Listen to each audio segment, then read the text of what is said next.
Alright class, today we're going to start talking about what logs are. A logarithm with base a. So if you have a and y are positive and a cannot equal 1, then the logarithm of y with base a is denoted by log base a of y. That's what it looks like.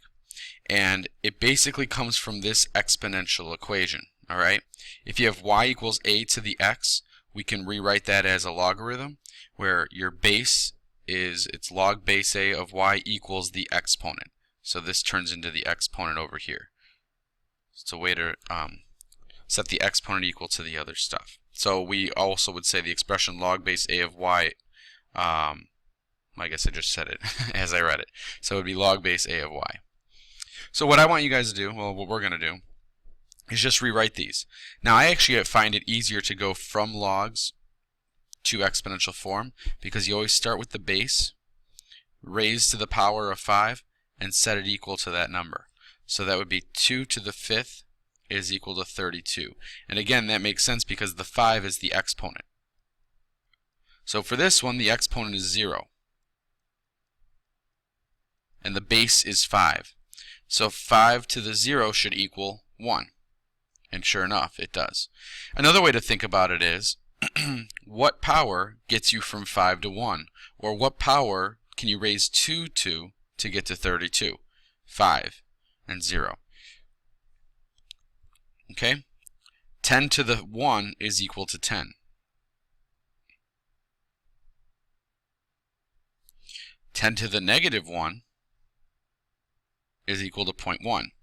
And finally, if you raise 1/2 to the negative 1 power, you get 2.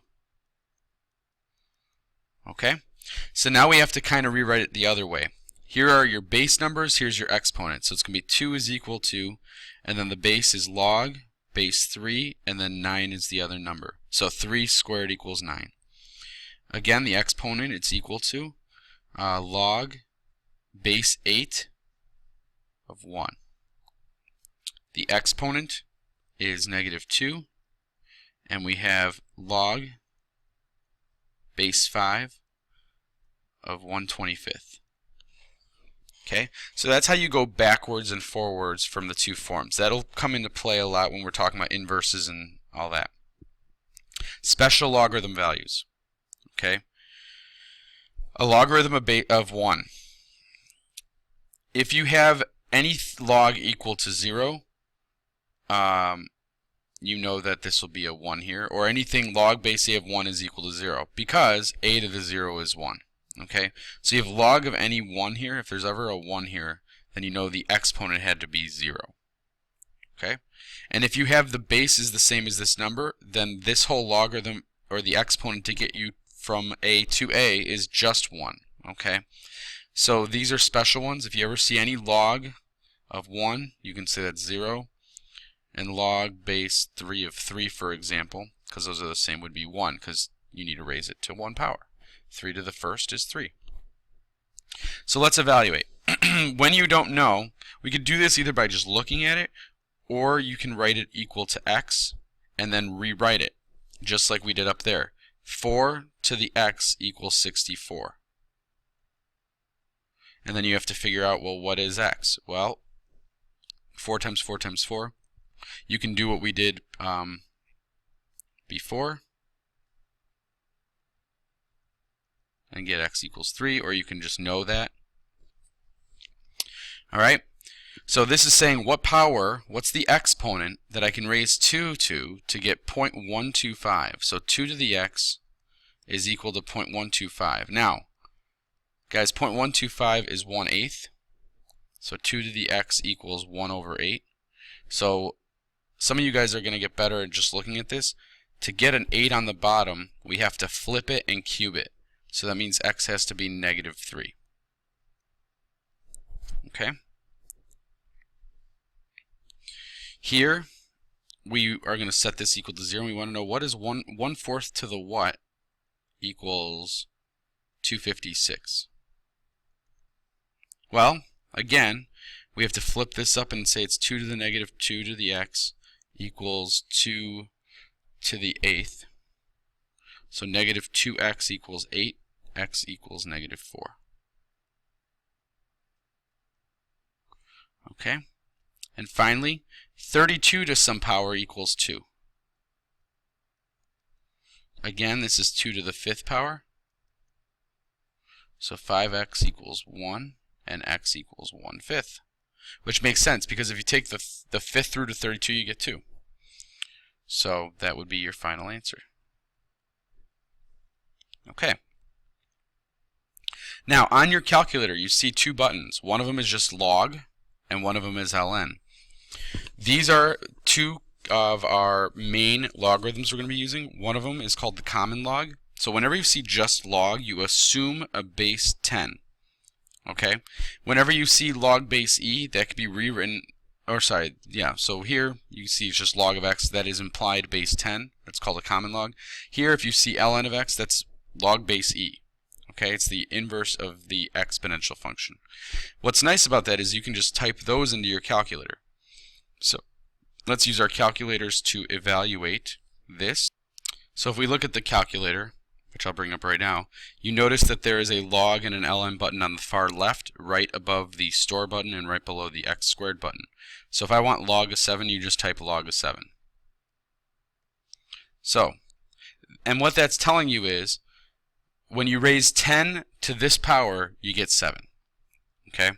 So that power was 0.845.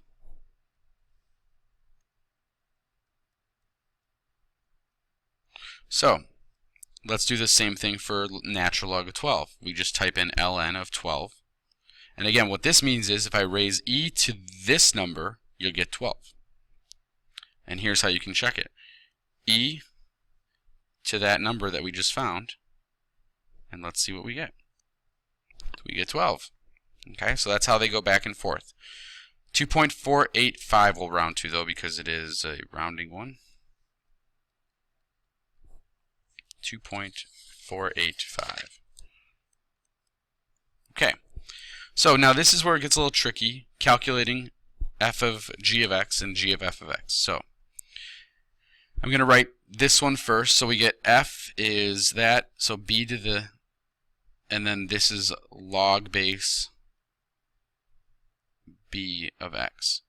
So I'm going to set this equal to a, and I want to know what a is equal to. So I want to know what this is equal to.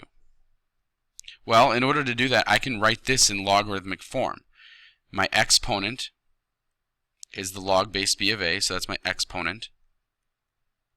This is my base, and this is my other number. So I can say log base b of a equals the exponent log base b of x. So if I look at that, the only way that this works excuse me, is if a equals x. So that means that you just get x. In order, so because we're looking for what a is equal to, so a is equal to x in order for that to be equivalent. So let's do that again over here. Now I have log base b of b to the x. Again, I'm going to say I want to know what the exponent is to get me from here to here. Well, this one should be clearer to see. So if I rewrite this in exponential form, b to the a is equal to b to the x. So what does a have to equal? X. So you get x again.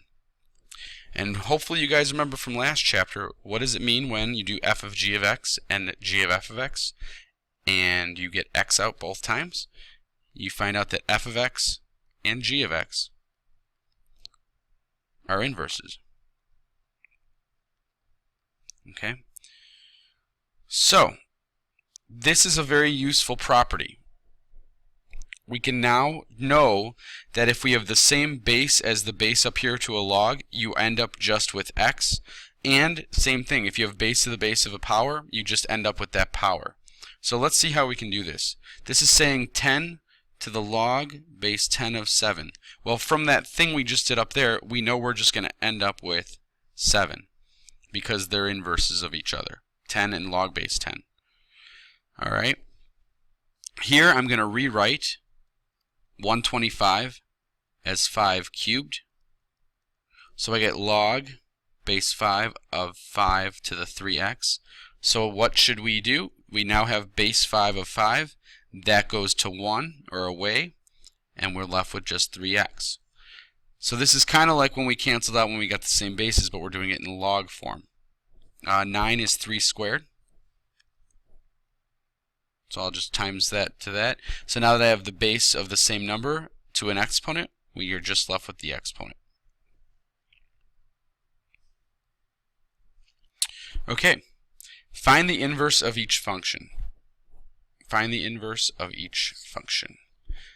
So, first thing we're going to do is rewrite it as, well, you can do two things. You could either rewrite it as a log first and then switch the x and y. No, we're going to switch the x and y first, because that's how we find the inverse.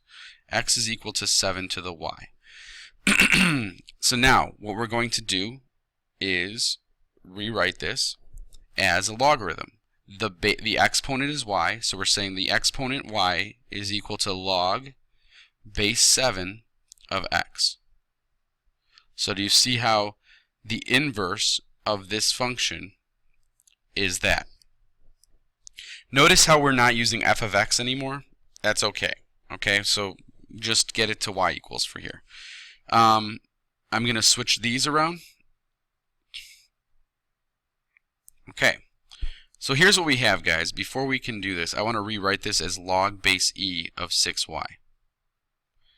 So this is in log form. I want to turn it into exponential. So I have the base to the power e to the x is equal to 6y. So to finish this off, I have to divide by y, and divide by 6, and I get e to the x over 6 is the inverse. Okay. For this one here, I switch my x's and y's, so I get y or x equals log base. I'm going to write base 10 there, just so I have it. Now to rewrite it in exponential form, and I screwed that up, that should be a y, because we switched the x and y's because we're solving for an inverse. We have to move the 8 over first. So this whole quantity is equal to log base 10 of y. Now that it's a logarithm, we can do base 10 all to that is equal to the y. So y is equal to 10 to the quantity of x minus 8. And that is the inverse. Okay? So when you have a log and you want to find the inverse, you should end up with an exponential, like these two. And if you have an exponential, you should end up with a log. Okay? Oh, we're not done yet. We have one more here. So y is equal e to the x minus 1. I switch them. Then I have to write it in terms of a log. Well, this is the base, so I have log base e. This is the exponent, so that's what it's equal to. And then this x goes there. Now, remember, we can write log base e as natural log of x equals y minus 1. And then to solve for y, we just move our 1 over. And there we go. Okay? Alright, so graph the logarithmic function by first finding and graphing its inverse. So the problem is we don't know how to graph this. Actually, you could type this into your calculator because it's base e, but if it was a base of some other, you wouldn't be able to. Okay, so I think, alright, so if you guys don't know what happened, I did this whole problem wrong. So I cut it out of the video, hopefully. I don't know how that worked. I tried something. Basically, when I did this originally, I typed in the points wrong. So we're going to retry this real quick. The key here for this problem is, though, you need to find the inverse first, like we were just doing. And so we get x is equal to log base e to the x plus 3. Y. So then you go e to the x is equal to y plus 3, and y is equal to e to the x minus 3. So those are the points you're going to graph for e to the x. So let me just get my table up in a second. Hold on one second. Okay, so when you type this into your calculator, you should get these values for the graph of the inverse, and which is an exponential function. So at negative 3, we're at negative 2.95. So we're basically down here at an asymptote of negative 3, which makes sense because it's shifted down. and then at 1 we're barely at negative, and then 2 we're at 4 point something, and then at 3 we're at 17. So 6, 8, 10, 12, 14, 16, 17. It's right basically at the top there. So here is what the inverse looks like. And again, we know because we've graphed inverses before. So to graph this itself, we just switch these points. Okay?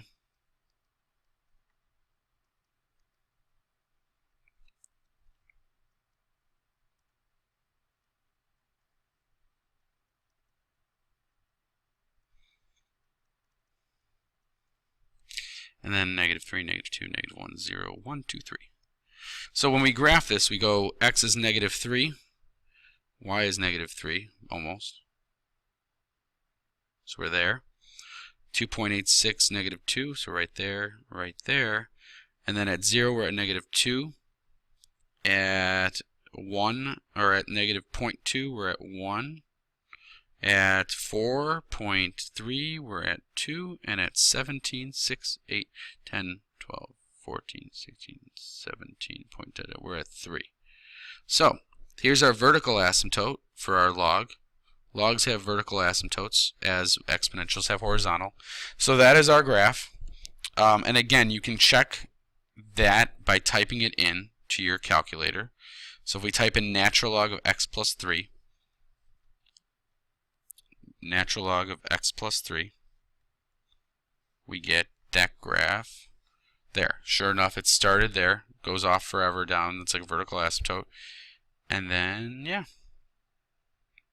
we have it. All right, so that is a graph of natural log of x plus 3.